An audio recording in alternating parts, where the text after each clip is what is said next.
Hi everybody, Lawrence here from Financial Thing. We seem to be really zoomed in today on the camera. Don't know why that's happening, so ignore my big face. Maybe I'll sit back a little bit like that with the mic. Makes it a little better. Hope you're all having a wonderful, what day is it? Friday. Oh yeah, it's Friday today. Usually here on a Thursday, but yesterday I had something I had to do. Take my niece back to the airport. She'd been visiting from England, and I wanted to go drop her off. So here we are on a Friday. Thanks for joining. If you're watching this on catch up in the future, thanks for watching. Please like and subscribe the video. We're going to be talking a lot about P2P lending this evening, and we'll take a look at the Trading 212 portfolio, see how that's doing, and also took a couple of emails from the mailbag that I've gotten over the last 2 weeks. I was away last week on holiday. Thank you for being patient and for allowing me to take a week off. And also, don't forget, please support our sponsor, the Financial Thing channel, Cufflink, of course. They have been a friend of the show for a long time, and I appreciate everything they've done to support the Financial Thing YouTube channel. So you can earn up to 9.83% gross per annum, over 250 million pounds of property-backed UK investments made since 2016, and zero investor losses to date. That number is way over 250 million pounds now of investments. But don't forget, your capital is at risk. And don't invest unless you're prepared to lose money, because this is obviously a non-FSCS protected investment like other things. So please understand the risks. And also don't forget, this interest rate can change. That is what it is currently.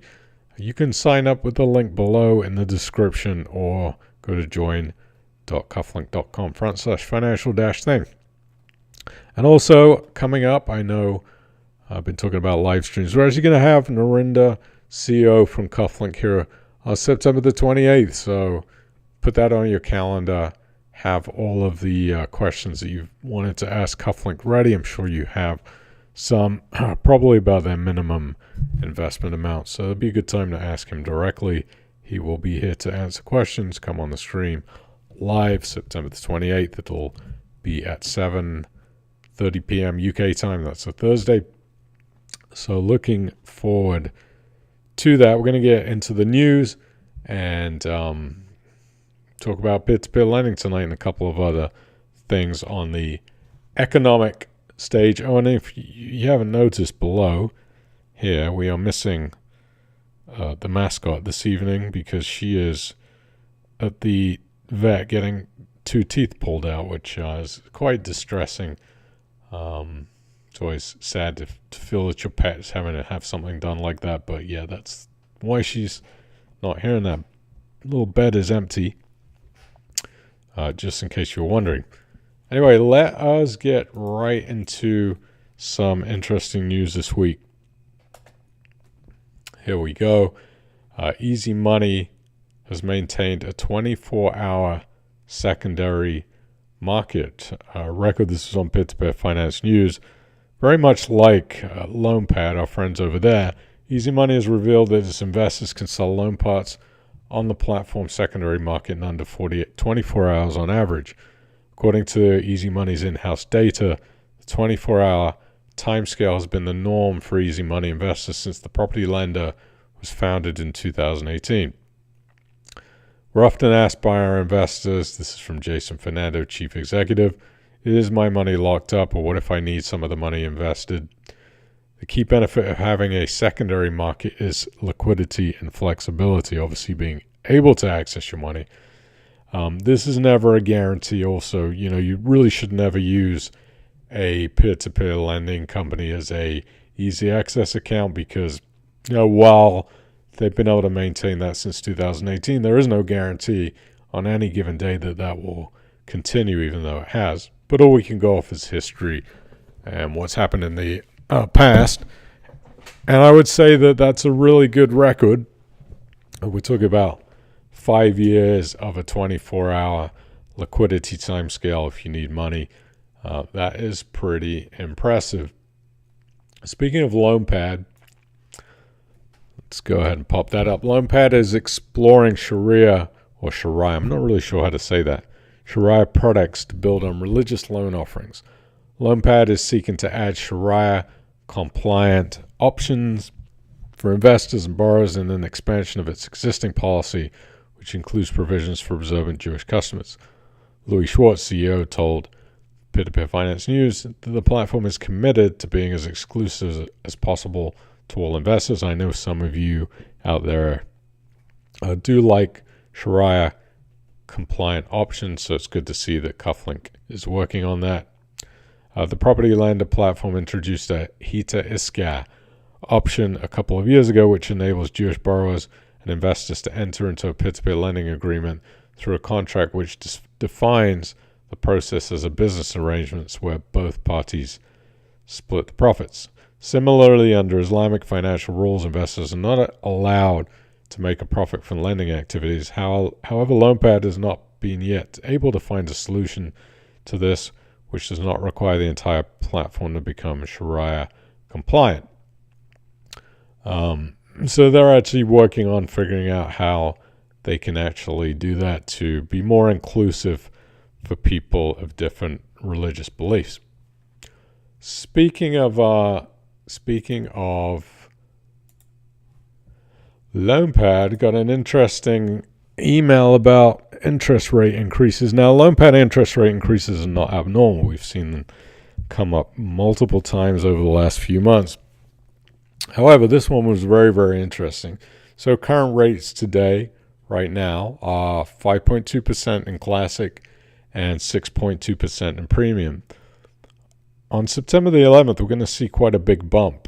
This is the biggest bump I've seen through LoanPad, and where the bump really is differential and quite impactful is on this Classic account that is going to bump from 5.2% up to 5.5%, which is basically now about 0.9 or 1% more than you can get in a FSCS protected easy access savings account through a bank. So it is becoming more significant. And also, normally we see these Classic rates usually jump 0.1% and the Premium rate 0.1% every news release that they're going to raise the interest rates. But now these are going to be actually much closer. So with the Classic now, as of September the 11th, you're going to get 5.5% and Premium 6.3%. So 60-day access, 6.3%. And more of an instant access, which is not instant access, but I call it that, 5.5%. I would say very, very competitive. Likelihood they have done that is probably because of easy money.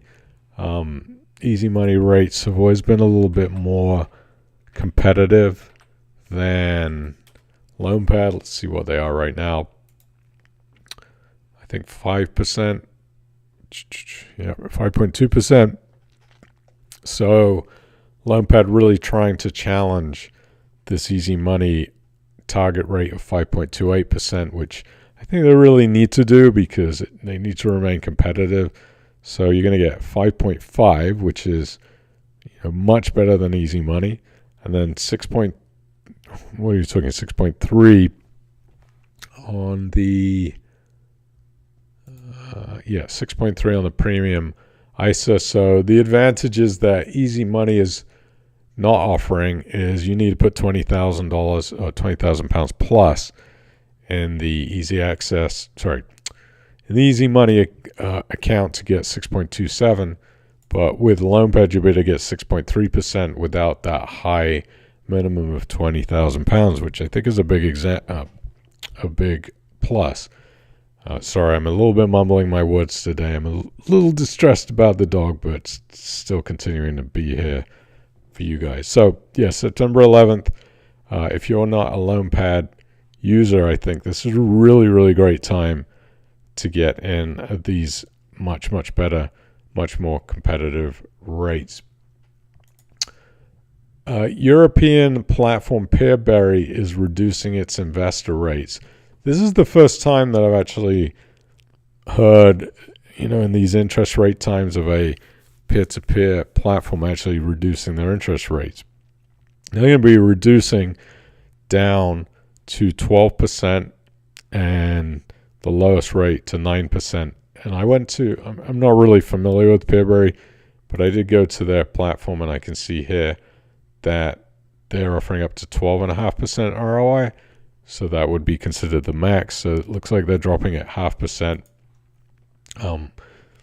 What they're also saying is that the demand on the platform is high, and many investors are facing the issue of cash drag sitting in their Peerberry account and them not being able to invest. It seems like to me that dropping the interest rates is maybe a ploy to reduce some of the demand. Maybe people are getting annoyed with the cash drag situation there, or it could just be a way for them to increase company profits. One thing also about Peerberry, so I often get asked about this, and this is something I've been sort of a victim of when I used to invest through Twino. But these buyback guarantees, European peer-to-peer companies have different regulations about how they can advertise things. If you are a European investor or you do invest through these European peer-to-peer lending companies, just be aware that, number one, the word guarantee is never really a good thing to use. I don't think it should be used in any of these investment accounts. But this can look to be pretty enticing, right, when you see a buyback guarantee. And what that means is that the originator will buy back loans in full with accrued interest. So they advertise if a borrower goes over 60 days late. Now, when you read that as an investor, you think, wow, how can I really go wrong when the loan company is willing to buy back my loans after 60 days? Well, the problem is that some of these companies that used to offer these buyback loans through Twino and other Euro peer-to-peer lending companies end up going out of business. If they're having a lot of loans that are going past 60 days, tends to be an indication that those lending companies are having some problems. A lot of these European peer-to-peer lending companies are just aggregates for other borrowers and originators who just advertise loans. Like Twino, you're going to find tens of thousands of loans from different loan companies. But if you see these guarantees, these buybacks, don't always think that those are really 100% safe, because they're not. If that loan originator ends up running into trouble, basically those loan buyback guarantees then become absolutely null and void and are practically useless at that point. So don't fall into the trap of believing that buyback guarantees are the be-all and end-all of peer-to-peer lending, especially in the Euro space.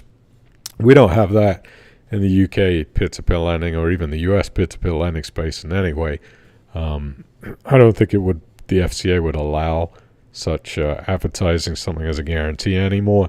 I think they would come down on companies like that, but again, things are different in Europe. So be careful when you're investing through those companies if you do that. Interesting article, peer-to-peer platforms are reaching key milestones much earlier. The average platform is now taking just 3 years to hit milestone key metrics. This used to be a case where when peer-to-peer lending was a newer type of industry, certain types of key metrics that peer-to-peer companies used to hit for growth were taking around 5 years.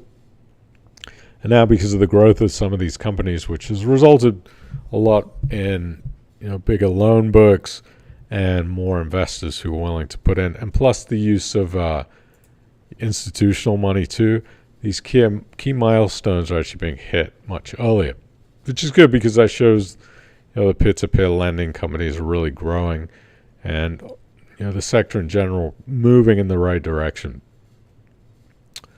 I thought that was an interesting article. So are we going to take a look? Oh, this was interesting. Actually, let's take a look at what's going on inside of LoanPlad's platform. I haven't logged in a bit. I want to see what their metrics look like. Let's go to their data feed. Just pulling it up right now. You can see that loan book is really still growing, 82 million now with 14 lending partners. This has grown by 2. We were at 12 last time we checked. We've got 182 live loans. Average loan size actually crept up a little bit to 450,000. We're still keeping the average loan to value at 42%. The interest coverage fund is full, absolutely full at the moment, even though it's a small fund. Still good to see that it's not being used. We still have less than 1 day to sell loans and 1 day estimated investment time. We've now had a total of 500 loans on LoanPad since inception, which is 195 million pounds of loans, and 318 loans repaid. This is a really good statistics for LoanPad. This amount of loans being repaid is a huge amount, considering they've been going for just a few years. So I think it shows that historically, LoanPad has absolutely got a model of peer-to-peer lending that really works and is on the lower risk scale, even though up here you can see the disclaimer, this is a high-risk investment. But within peer-to-peer lending, I see LoanPad as a lower-risk product with a really, really good track record of being able to take on the right loans, take on the right lending partners, and be able to repay investors. And that daily interest rate is nice. One thing that I would like to see LoanPad change is this £10 minimum of interest to be able to reinvest, which I think is really coming soon. And then from there on, they just really seem to be doing the right thing. So good to see. Crowd Property celebrates a record August and has paid back £200 million to investors. So another company that appears to be going on the right track, continuing to grow. They have been celebrating this £200 million back to investors. It's considered a significant milestone for Crowd Property. They lent out £13.7 million in August towards 24 projects with gross development values of $96 million. That's a 115% year-on-year increase. They paid back a total of £202 million plus with two investors to date, with $3.3 million paid out in just the last week alone. The platform has lent out $346 million to date, funding 435 different development projects. It's really cool. Now to some negative news. House Crowd, no surprise here, but they have once again extended their administration. I've said this time and time again that this is just going to drag on. They've set the new end date for February 2024. I think that's silly. I see 0% chance this is over by February of 2024. But they want to keep people having a positive mindset about when this administration will be finished. I think 2025 might be more realistic. They've been in administration now for 3 years, so that keeps on going. We have Lendy as an M2 committee now, and they have an M1 and an M2 committee for those are Model 1 and Model 2 loans. As you know, Lendy has 2 different types of loans. And now they have 5 members on the M2 committee fighting for you and for the money that was held up in the administration and in all the loans that they have continued to put out. So our own Mike Powell, who tunes in regularly to the stream, is one of those 5 people. And then we got Lisa Taylor, who's been head of the founding the Lendy Action Group. So if you are a Lendy investor, you're not in the Lendy Action Group, go to Facebook and join that. I definitely recommend it. Then we have Mick Vassell, Dan Devanold, and Ivan Murray Smith, who are all volunteers and putting up their time to help fight for you as an investor. So thank you so much to Mike Powell and those other people for continuing to want to spend their time really fighting for us. Collateral investors face new legal hurdles to SCA compensation. There is actually a lawsuit that is going on now where people are fighting for to get the FCM involved to pay out compensation to people involved in that collateral scandal. There is some legal loopholes inside the FCA's legal language which says in order to provide compensation, the regulator has to be proven that they were the sole or primary cause of that company's collapse before they'll pay out any money. That's going to be a difficult argument to make. I would think that if I was arguing that in court, I would say that the people creating the fraudulent situation were the primary cause. Not to say that I believe the FCA has done no wrong. I totally think they have done a lot of wrong. But having that legal out is going to be really, really difficult for people to prove that the FCA is the sole and primary cause of collateral's collapse. That would be more the Curry brothers who wrote bad loans, who faked that they were even regulated by the FCA and just stole money. So to me, that would be the sole and primary cause. However, I do hope that that is something that can be argued and hopefully successfully argued, and then the FCA will pay out compensation to those who are affected in this case. Shojin is eyeing a Series B funding round by the end of the year. That says it will likely be their last time seeking external funding. Peer-to-peer lending companies often turn to outside sources to get funding at places like Cedars or outside monies that they're trying to bring in from, say, institutions or venture capital companies. So not unusual for types of serious fundraising. It has been told that Shojin has grown its revenue by 50% over the last 12 months to June, and continuing on its growth path. If you haven't seen the interview, had Shojin's Jatin on Dia live on the stream in the past, so go check that out. It's a really interesting chat we had with him. Hopefully get him on in the future too. I'd like to have him come back and just kind of give us an update on Shojin and how it's doing. They're going to be probably going after some more funding. This is interesting. Banks retrenchment from property lending set to benefit peer-to-peer lending companies and investors who are looking to buy those loans. Banks are reining in their property debt exposure because there are jitters in the global banking market because of banks that have collapsed like Silicon Valley, and we have a very uncertain economic environment, so banks are reconsidering their lending strategies to mitigate risk. Now, what that means for us as peer-to-peer lending companies is that more of these property developers are going to have to turn to places like peer-to-peer lending companies to obtain financing because they're just not going to get it from the banks anymore. It's very, very difficult to get money from banks regardless. This is just going to make it even more difficult, but it's going to mean there's more opportunities for you as peer-to-peer lending investors to buy loans because there's just simply going to be more demand. You can see it from places, like Crowd Property that just done 24 projects in 1 month. There's obviously a high demand for property in the UK, and for development, these developers need to get money from somewhere. They're not going to get it from the high street banks. They're going to have to get it from alternative lending companies. Now, there are certain headwinds that exist for the property sector, mostly the most difficult one being interest rates continuing to be rather high. And I was taking a look at what the interest rates are right now. It's kind of crazy how much they've gone up.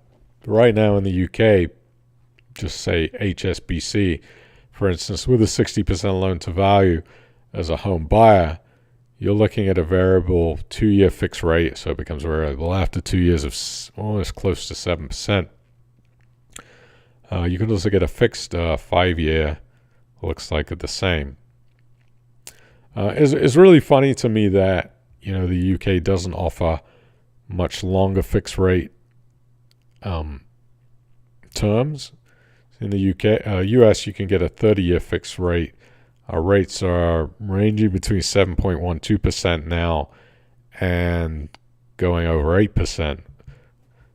A lot of people are balking at these interest rates, saying they're crazy, but if you look at the rates, say, in the 1980s, you were paying about 18% for a 30-year fixed rate mortgage in the US. So 8%, it's not terrible. We're just not used to seeing it because we've been having these happy times from 2005 where the rates just continue to plummet, and you could get rates down here in the, it's crazy, this is the 30-year, keep in mind, 2.6%. So those types of interest rates are going to affect how property developers are. But when we continue to have this really high demand for property in the UK, these property companies are going to continue to go to places like PropLend, Crowd Property, Cufflink, LoanPad to get money and able to continue developing. So that's a really good thing for P2P lending companies. We had an assets exchange investor update in August of 2023. They have launched 2 properties. Usually it's a pretty quiet time for them. So there's a couple of new properties there. 1.2 million in value. If you were lucky enough to get any pieces of those, if you're an assets exchange investor, congratulations. I know a lot of people have. It just tends to be the demand now on these investments are pretty high. And now they are undertaking a full overhaul of the investment risk rating assessments on the platform. They're doing this for 3 reasons. Firstly, to make assessments completely transparent. They want investors to see how each assessment has been made and the reasoning behind it. Secondly, the existing methodology was designed with regular buy-to-let properties in mind. It doesn't take into account some of the factors inherent in supported living properties, such as the financial strength of the registered provider and the chances of the lease being renewed by the registered provider and the amount of the development work being undertaken. Finally, they want to make the risk assessment more dynamic. Risk should move as price moves. For example, buying a loan part at par compared to buying at a 10% higher price should have risk grading differences. The chance of risk assessments will in some cases cause the assessment of an individual investment to change. We are keen to point out that the underlying risk of each investment remains unchanged. It is the risk assessment methodology that is changing.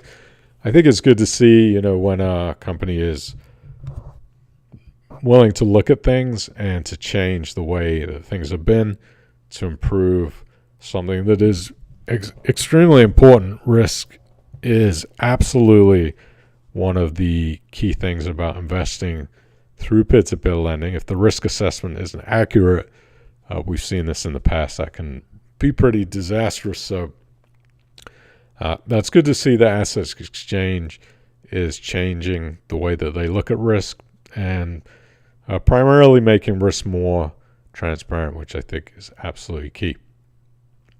A couple of other bits of news. If you're a Relendex investor, you would have seen this, which is a very interesting email. They have a new system called a secondary liquidity service. I've never heard of anything like this before. But this is going to enable investors to sell loan parts that are harder to sell on the resale market.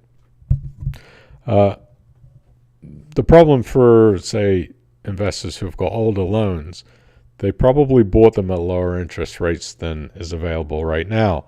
So obviously interest rates have risen. And then when some people want to go ahead and sell these loans, they can't because they're just not competitive interest rates. If they have a loan that's, say, 5%, and our base rates on Relendex are 6 or 6.5%, well, who's going to buy a 5% loan? No one.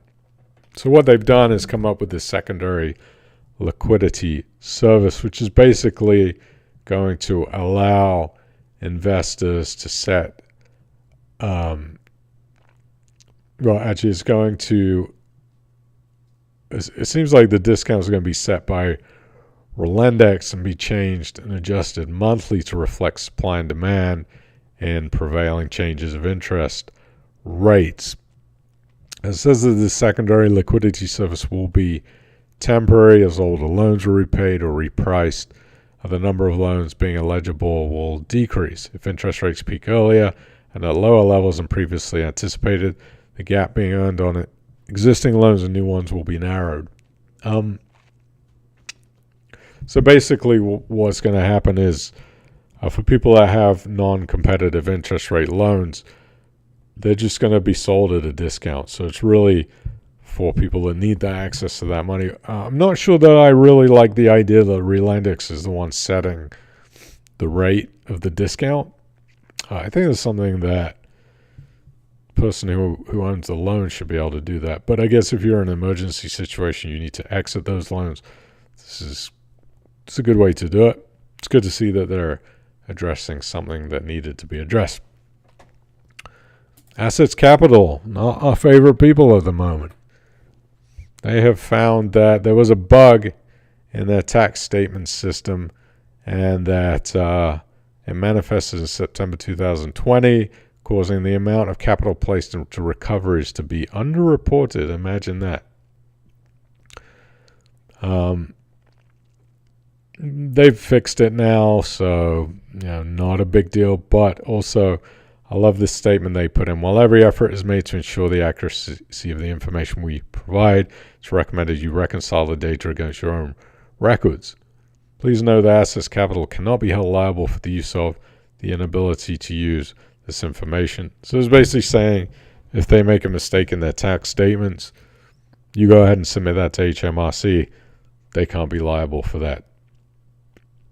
Sometimes those things can be tricky to reconcile for people who don't really understand them. So it's a way for Assets Capital to cover their butts, but they have made a mistake in their reporting, which apparently is fixed now.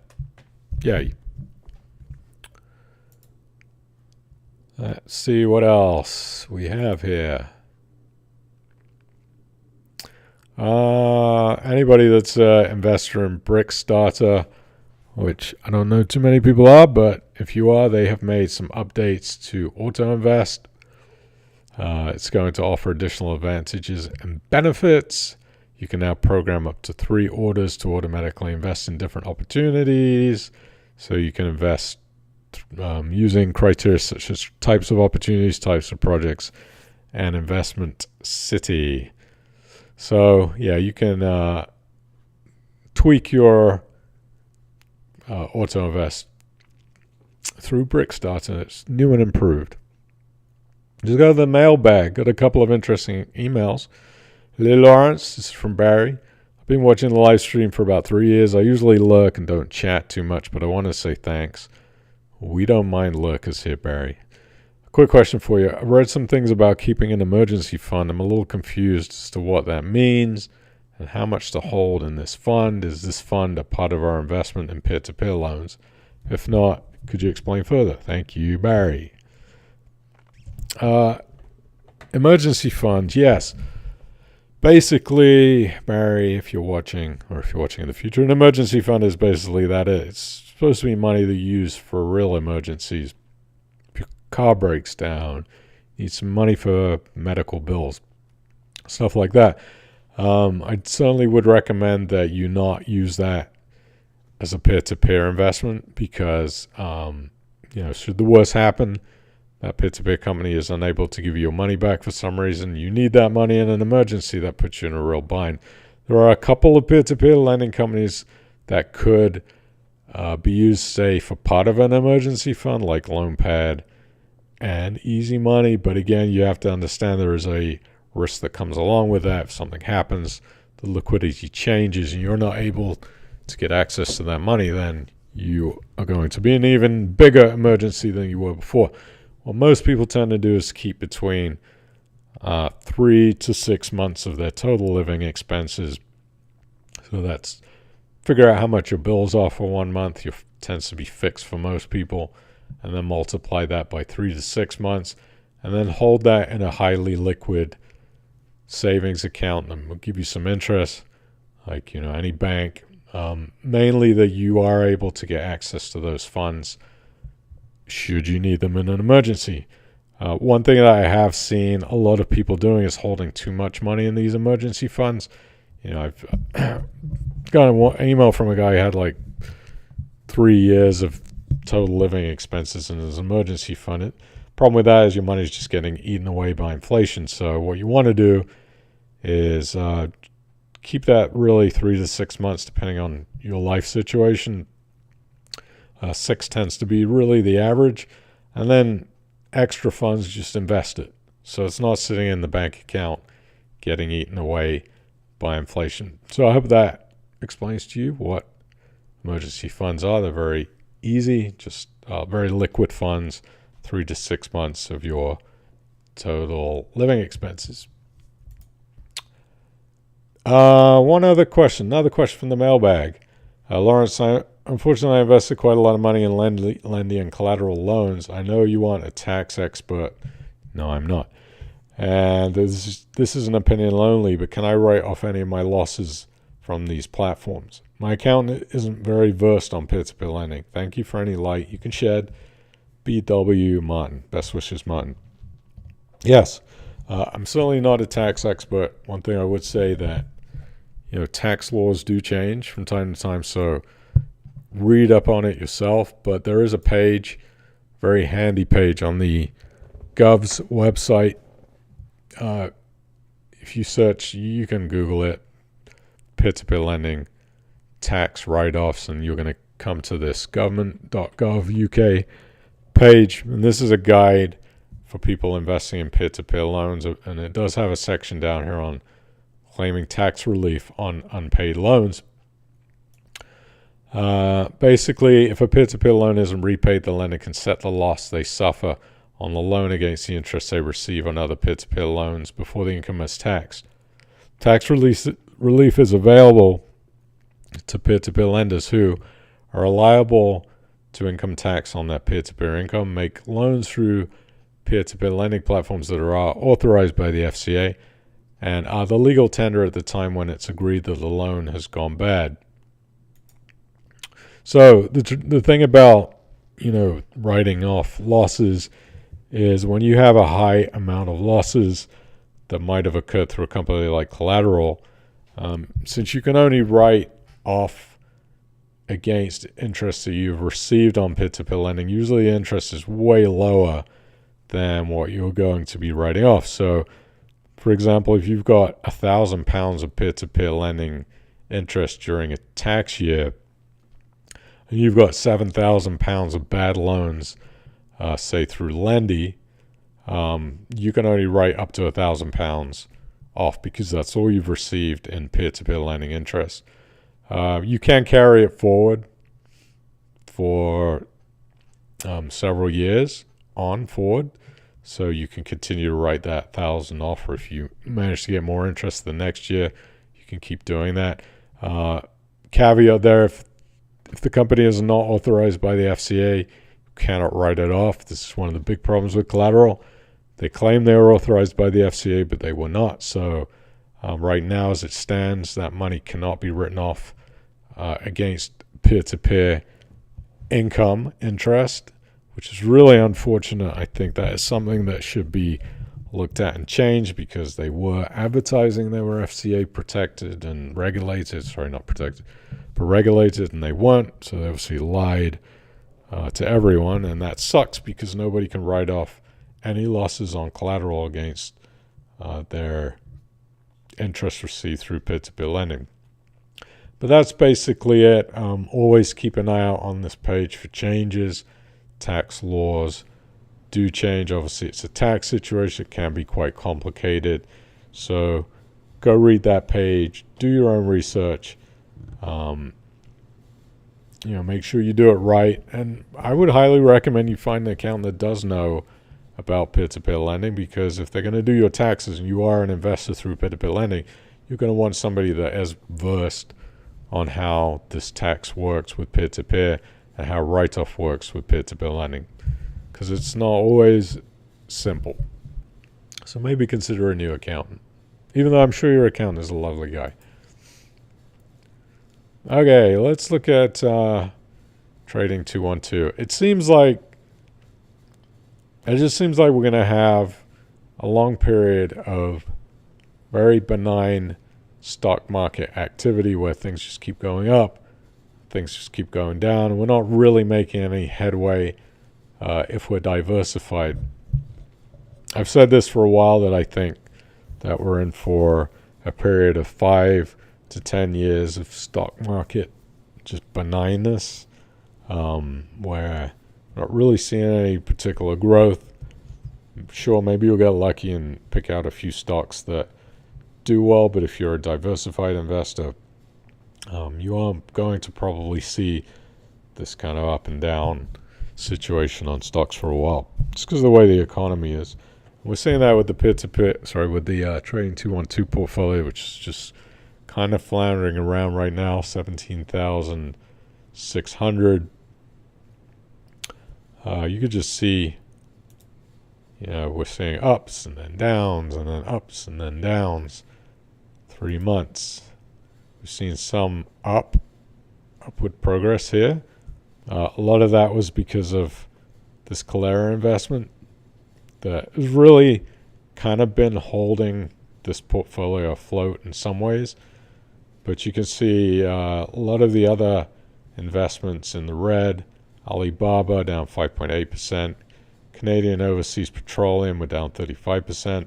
Creative Realities 38%. Thank you for trading 212 for only allowing me to buy a max cap amount of shares, because I was going to go in a lot heavier on that one, which for some reason they only allow a certain amount of shares to be held in that share, which is 165, which I took the max, and that saved us some money. Deutsche Bank still in the red, 12%. Flex Natural Gas 13% in the green. Green Motor Power 17% in the red. And Norwegian Cruise Lines 8% in the red. Vermilion 23% in the red. So, the portfolio in general has done well. It's just we're having a rough time of it. I mean, this is probably, the 6th time that I've sold everything and rebought, So these red numbers are just part of what you get when you are trading in and out, moving money around. You have missteps. The bright spark is Calera. Hopefully their acquisition is completed, and I think that's going to go for about $7.50 a share with the acquisition if that goes through. So that's going to be a good result. The other ones, we're just kind of staying put right now. So got some cash in the account, $3,000. Not really feeling great about putting any more money into any one of these stocks at the moment, so just going to hold some cash and see what happens to these shares and kind of keep an eye on it. Maybe deploy more when there are some better opportunities, but that's where we are right now. So anyway, let's see if we have anything else that I missed.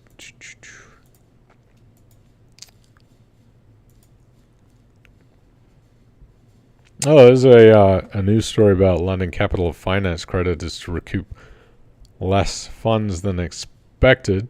They're only going to get back, the secured creditors, 10 to 18% of the funds owed to them, which is a significant downward revision from initial estimates.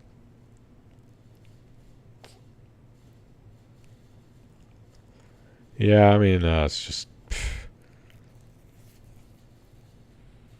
part of the deal with that. That's a really unfortunate situation. That was almost £250 million of bonds through LCF.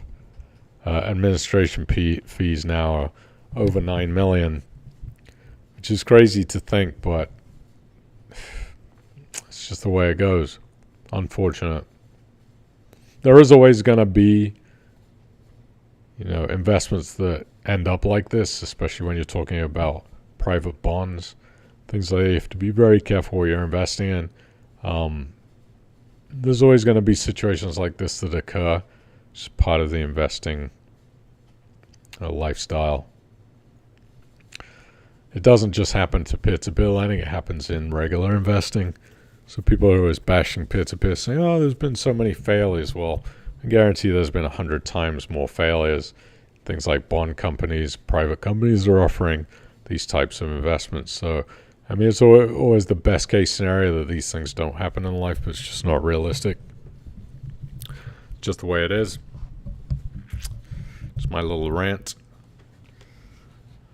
Let's see.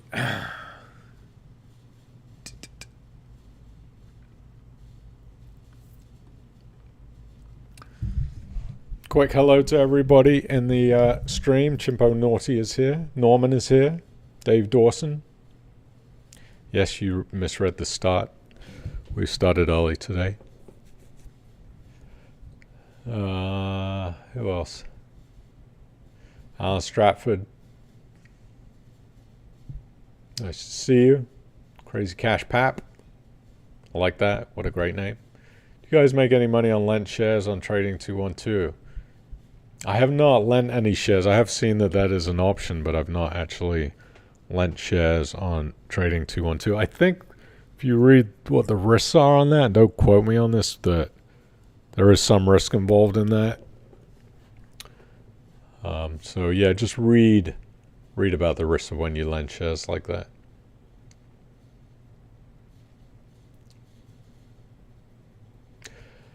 Anyway, I think I'm gonna get off now. I'm gonna go maybe pick up the dog in a little bit and go see how she's doing. But yeah, have a great weekend, everybody. Sorry, I'm a little discombobulated today. I'm still trying to get back in the swing of things. I just got back from holidays, and the niece just left. I'm feeling a little discombobulated, probably dehydrated too. So make sure you drink your water. But again, don't forget, September 28th, come talk to Narinda from Cufflink. Live Q&A session. It's going to be a good one, I promise you. I'm going to get some answers from him. Be back next Thursday, all being well. Please hit that thumbs up before you leave if you can. And I will see you next time. It's always a pleasure. Love each and every one of you. Take care of yourselves. Speak next time. Bye.